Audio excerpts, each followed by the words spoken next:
খুনি চাই 24 ঘন্টার মধ্যে খুনি চাই।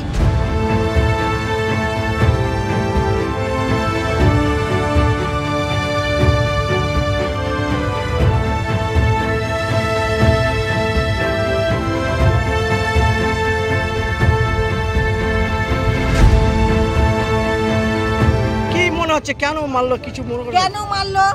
আমার ছেলের শত্রুতা একটাই কারণ, হোলির কিছুদিন আগে আমার ভাগনাকে মার্ডার করেছিল, মার্ডারই মানে একটা তো মার্ডার করেছিল, মানে চাকু মেরেছিল।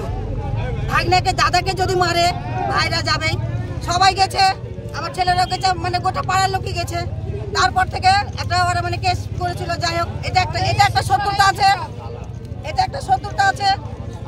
তারপর থেকে ওদের নামে তো কেস হয়েছিল, থানা থেকে লোক আসে ওদের বাড়িতে যাবেই, থানা থেকে লোক আসে ওদের বাড়িতে যায়, তার জন্য আমার ছেলেকে দায়ী করে, তার জন্য আমার ছেলেকে দায়ী করছে। আমার বিয়াইকে মানে তাপসের শ্বশুরকে ফোন করে বলেছে যে খুন হয়েছে, তার শ্বশুরকে ফোন করে বলেছে ঝগড়া হয়েছিল, তখনই ফোন করে শ্বশুরকে বলেছে। আমি লাস্ট আগে 6টার দিকে দেখেছি, জল নিয়ে আসলাম বাজার থেকে, আর তখন মেয়ে আমার ওই পত্নীকে নিয়ে বাবা ওই আমার ছেলে ঘুরে আসলো, দিয়ে বাড়িতে রেখেছে, দিয়ে পায়খানা গেছে, ওইটাই দেখার আমি বাজার দিয়ে গেছি, ওই লাস্ট দেখা দিয়ে শুনিনি। আমি দাবি রাখছি কি যারা মেরেছে তাদের যেন শাস্তি চাই, যারা ধরা পড়ে।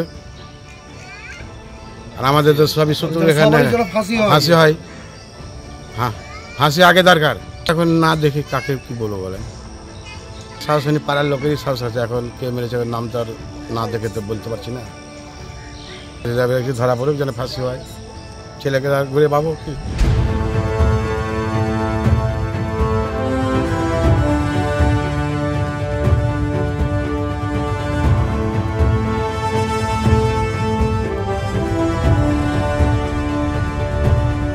ছেলে ফোন করলো যে এরকম একটা মার্ডার হয়ে পড়া আছে। তাড়াতাড়ি ঘুম থেকে উঠে গিয়ে দেখলাম যে হ্যাঁ সত্যি তাপস দাস বলে আমাদেরই এই বাড়ির ছেলে মার্ডার হয়ে পড়ে আছে রক্তাক্ত অবস্থায়। তারপরে মালদা থানার পুলিশ আসলো, লাশটা নিয়ে গেল।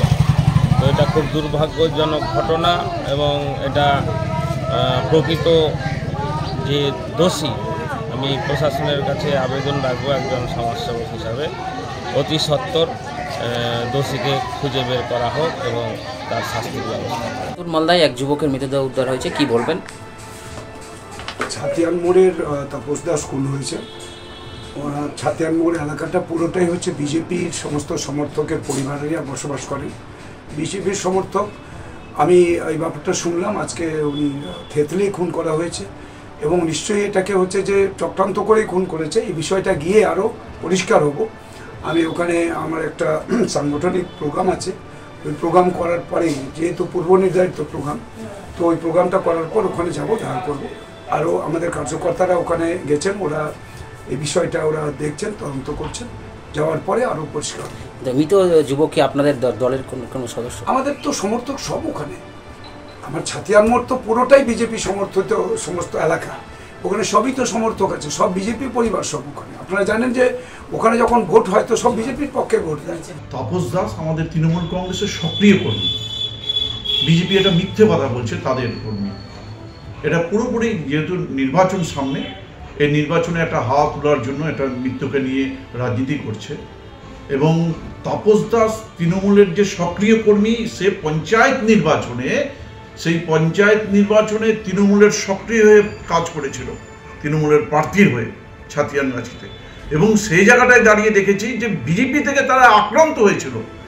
সেই আক্রান্ত আপনারা জানেন যে দেখুন, এখনও থানাতে রেজিস্টার খাতা খুলুন, পঞ্চায়েত নির্বাচনে বিজেপির দ্বারা আক্রান্ত হয়েছিল যেহেতু তৃণমূল করার জন্য, এবং সেখানটায় কেসও করা হয়েছিল।